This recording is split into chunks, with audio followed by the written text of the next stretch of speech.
Jahan Dotson was traded to the Philadelphia Eagles. Yesterday we talked about Dyami Brown, but now we got to talk about Luke McCaffrey, the third-round wide receiver they drafted in this year's draft. We're going to talk about whether or not you need him for fantasy football, whether or not you need to pay attention to him.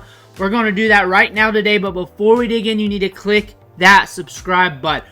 We're going to start doing deep dives every day, multiple players a day, even in season. The top waiver wire players, guys getting traded, guys coming back from injury. We're going to deep dive those players on top of talking to waiver wire, helping you with your start sits, the must starts, and everything else. Click that subscribe button right now. Stop missing out. But Dotson's now an Eagle. Quick analysis on him.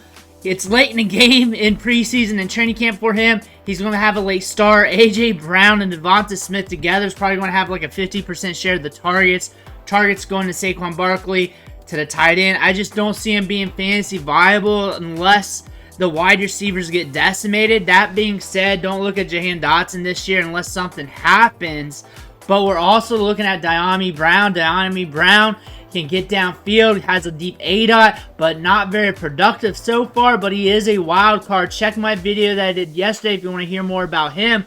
Luke McCaffrey, coming out of high school, was a mobile quarterback. Not highly sought after, had 11 offers, but Nebraska, Colorado State, Michigan after him. Spent a lot of his career as a quarterback at Nebraska and starting off at Rice before he became a wide receiver in 2022. In 2022, though, 723 yards, 58 passes caught, and then last year, his final year there, almost 1,000 yards receiving after catching 71 balls. Yards per route run wise, 2.11 last year, 2.25 the year prior, and then we're also getting some deep shots with an ADOT of 11.4 and 10.7 in the last 2 years. Looking at the chart listed below me, he's used a lot in the slot, about 70% of the time, and it looks like he's going to be used in the slot for the Commanders here.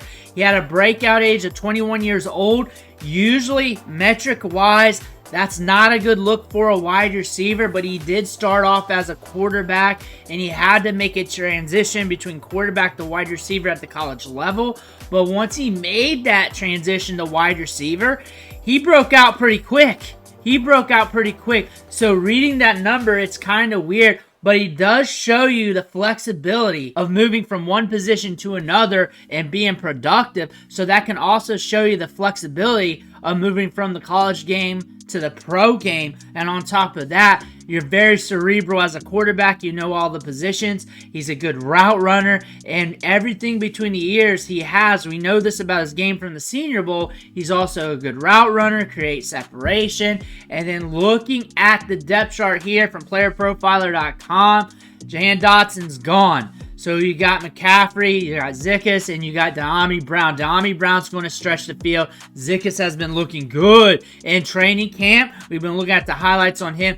Luke McCaffrey, drafted in the third round, played a lot in the slot. Could be the team's slot receiver, something you need to pay attention to. Before he got traded, Jahan Dotson was getting more opportunities in the slot compared to years past. He was playing on both the outside and inside, but that's an indicator that you had talent in the slot that you can go with, and you're ready to be removed from Jahan Dotson to make this trade to get that ammo for your draft picks. So, Luke McCaffrey, over 70% of his snaps in the slot in college. Pairs well in the slot. Dyami Brown pairs well outside. Zaccheause pairs well all over the place. Terry McLaurin's the alpha. But looking at the tight ends, I see Zach Ertz, maybe Ben Sinnott getting opportunities with Jahan Dotson gone. Some shorter passes going to the tight end. Zach Ertz getting a good target share with the Arizona Cardinals. Still has some talent. Could still roll with this team. We've also seen him targeted in preseason and training camp. And Austin Ekeler, a good pass-catching specialist out of the backfield with Brian Robinson getting a lot of run between the tackles. Austin Ekeler could be getting more targets than realized in this offense. Cliff Kingsbury wants this to be a fast-paced offense, quick RPOs, quick reads for Jaden Daniels. We're seeing this in preseason. This could lead to shorter passing attempts, could be going to the tight ends, could be going to the slot, which could benefit Luke McCaffrey, but also Jaden Daniels was one of the most accurate quarterbacks with the deep ball last year among Power 5 starters. He could push it downfield with accuracy. Mind you, he was playing with 2 first-round wide receivers, but he can light it up downfield, but they're also trying to get the ball out quick to help him fight against the pressure that's coming from the offensive line. That being said, when you look at this offense last year, Curtis Samuel, Jahan Dotson is gone. Well over 100 targets, 150 targets gone from this offense. Terry McLaurin will probably push over a 21% target share this year. He'll get a larger share of the targets as long as he's on the field and healthy. Look for Zach Ertz to get a good share of the targets. I look for him to beat 77 targets, what Logan Thomas got. And I look for one of these wide receivers to emerge. And maybe it is Luke McCaffrey. Maybe it is. But Dyami Brown stretches the field. Zaccheause have been looking good as well. But we're looking at this team right here. It's very ambiguous at the wide receiver spot. I look for Terry McLaurin to eat. I look for him to get a good target share, a good average depth of target as well. I look for the tight end to be used. I look for Austin Ekeler to get targets out of the backfield. I look for him to get more than what Antonio Gibson got last year. And I look for these other wide receivers to give you some fantasy value, but it's going to be volatile. It's going to be spotty week to week. You're not going to know when to start them, when to play them, and it's going to be one here and the other one there. But looking at Luke McCaffrey's ADP, people have been drafting him. He's a 3rd-round rookie. He's been flashing a little bit in training camp practices. There is a little bit of upside here. You see that dot there on the far right or far left or whatever it is? That's people starting to draft him a little bit more.